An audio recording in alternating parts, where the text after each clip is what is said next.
and beat him in a battle when the ref won't cheat him. I'm the badass, taking out all rookies. So forget Oreos, eat Cool J cookies. I'm bad. What's up?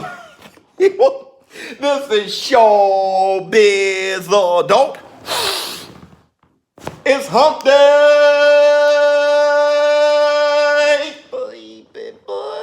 Boy. All right, man, look. You see it. Hard Knock Nights Live. Kickstarter. Starting today. Oops! All right, man, look. I'm about to get on my soapbox. But it's official. Deontay Wilder versus Tyson Fury rematch, February 22nd is official.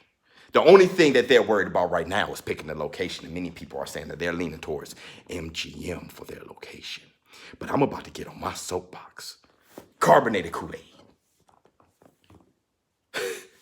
That's soda and Kool-Aid. But first, I want to say this. Hard Knock Nights Live, the Kickstarter, the link is in the description box below. Go to the Kickstarter so you can get all your Hard Knock Nights Live merch. You can also buy the game early.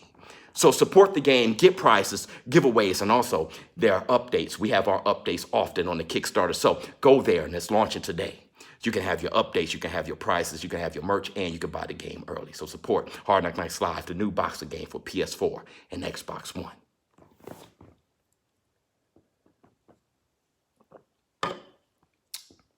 Let me get on my soapbox. Deontay Wilder versus Tyson Fury. We're talking about top rank versus the PBC. We're talking about the heavyweight division. We all know what the heavyweight division means in boxing. We're talking about the #1 heavyweight in the world. Rank #1, Tyson Fury versus the one. Rank #2, Deontay Wilder by Ring Magazine. They're facing each other for the lineal championship, for the WBC championship on February 22nd. So all that noise that I heard about crossing the street, this man is across the street, all that noise is bull. You know what? I have show business partners with kids who watch my show. So I'm going to say this. It's bullwinky. It's hooey. It's horseradish. Okay? It's jibber jabber. Okay? You know what? It's caps. That's what it is. It's caps lock. It's all caps. And I'm talking about every cap. Hard Knock Nights Live cap. Bottle cap. Baseball cap. Salary cap. They're capping. Because if you can have Deontay Wilder versus Tyson Fury, the #1 heavyweight in the world, against the #2 heavyweight in the world, February 22nd, if you can make that official and you can have that cross-promotion fight happen, then there is no street.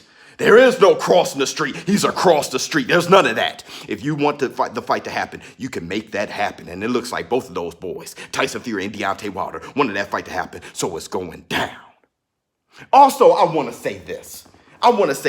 That whole, everyone believing that Kovalev, it was impossible for him to beat Canelo Alvarez because of the short turnaround, so he practically threw the fight. If that is the case, then Deontay Wilder facing Tyson Fury right now is throwing the fight. It's impossible for him to win. And I know I said this point, I made this point, but I'm driving this point home. Look here, for Deontay Wilder to have that quick turnaround against Tyson Fury, that right there is as much of a turnaround as, or as little of a turnaround as Kovalev against Canelo Alvarez. So if it was impossible for Kovalev, it's impossible right now for Deontay Wilder to beat Tyson Fury. So he's throwing the fight, right? I want you guys to stay consistent. Listen, here's the truth, and I know all you guys, what you guys gonna say. Kovalev, 36 years old. Man, Deontay Wilder's 34. I know you're gonna say Deontay Wilder is different. Deontay Wilder, he got knockout power. The Crusher? Kovalev, he ain't got knockout power, knocking out yard with a jab. I know you're gonna say wars. What wars? That guy was only beaten by 2 guys before he took on Canelo Alvarez. Kovalev, he was only beaten by Alida Alvarez. But after that, he had that rematch and he coasted, beating Alida Alvarez with his jab. He coasted. That was an easy fight for Kovalev. And then after that, he knocked out Yard with a jab. Yeah, he got rocked that fight, but that wasn't a war. I'm going to tell you what a war is. I'm going to tell you what a short turnaround is. The GOAT, the greatest of all time, Sugar Ray Robinson, taking on Jake LaMotta. And I'm talking about one of the greatest middleweights of all time. Jake LaMotta, when you think about the great middleweights of all time, Jake LaMotta, he's on the short list. And Sugar Ray Robinson, he came from welterweight. He took Jake LaMotta, lost his title in February, came back in February to regain his title against Jake LaMotta. And it wasn't 12 rounds, it was 15-round wars. In the shortest month February, he fought twice. No, he didn't fight twice. He fought 3 times. There was a fight in between it. He fought a guy named Jackie Wilson, not the singer, but a fighter. This guy, you want to talk about short turnaround? Sugar Ray Robinson taking on Jake LaMotta, taking on Jackie Wilson, then taking on Jake LaMotta again in another war in the same month, February, the shortest month there is. You can't tell me about a no GOAT, Sugar Ray Robinson not being a GOAT in short turnarounds. But I understand this ain't back in the day. But what I'm saying is this: Deontay Wilder, his short turnaround, coming from Luis Ortiz, the hardest fight of his life, just to fight another guy who was the hardest fight of his life, Tyson Fury, back-to-back. Kovalev taking on a man, Canelo Alvarez. And I hear what you're going to say, Canelo Alvarez. He's one heck of a fighter. There was a rehydration clause. Kovalev, he had to cut weight. Why did Kovalev have to cut weight? Because he was fighting a man that was smaller than him. Because he couldn't come in and balloon up. Because he didn't, that weight difference between Canelo Alvarez and Kovalev couldn't be too broad. We talking about weight difference being broad. Tyson Fury, 6'9", 250-something pounds against Deontay Wilder.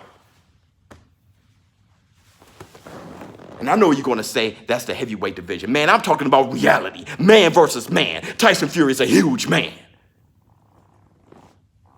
Kovalev versus Canelo Alvarez. Canelo Alvarez moving up to his weight class, jumping up 2 weight divisions to fight in a weight class that he never fought before. If Kovalev, that quick turnaround after Yard, fighting Canelo Alvarez is impossible for Kovalev to win, then Deontay Wilder taking on Luis Ortiz, coming back in the same amount of time, 3 months, a little less than 3 months to take on Tyson Fury, that is impossible to win, right? Wrong. Deontay Wilder, there's no excuses for him. There shouldn't be any excuses for Kovalev. Now, I'm done with being on my soapbox. Let's talk about the fight itself. Kool-Aid, carbonated Kool-Aid. Let's talk about the fight itself.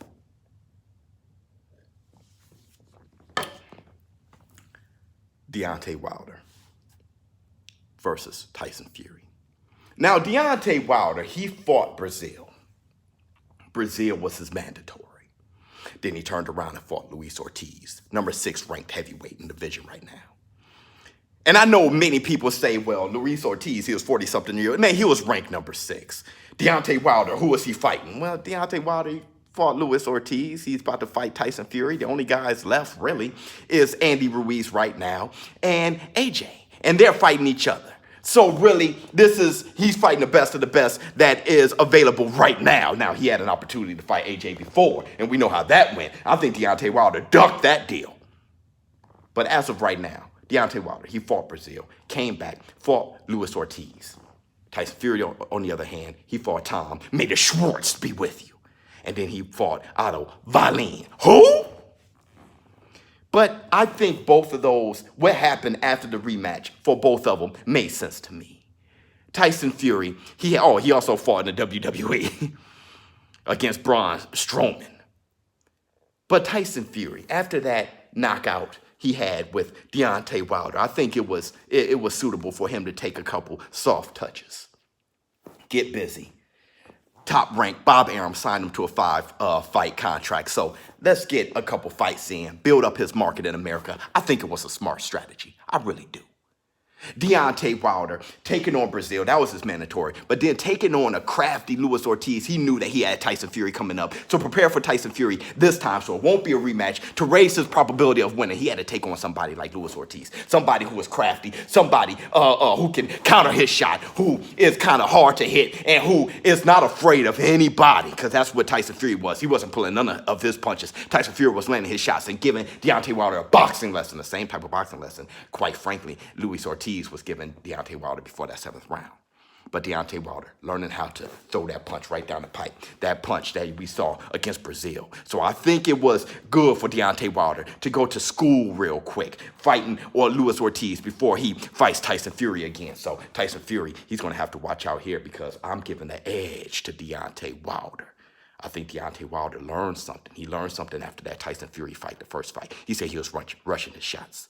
He learned something after how he knocked out Brazil with that straight shot and how he threw that leaning to the side. He's done it before, but I'm talking about right now, he's doing it consistently because he did it again with Luis Ortiz setting up that right hand.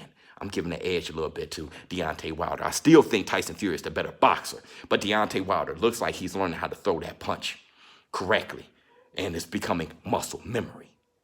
Let me know what you all think in the comments below. I'm sorry I had to get on my soapbox. ShowBizz the adult. Let me know what you think. And who do you give the edge to? Tyson Fury or Deontay Wilder? I'm out.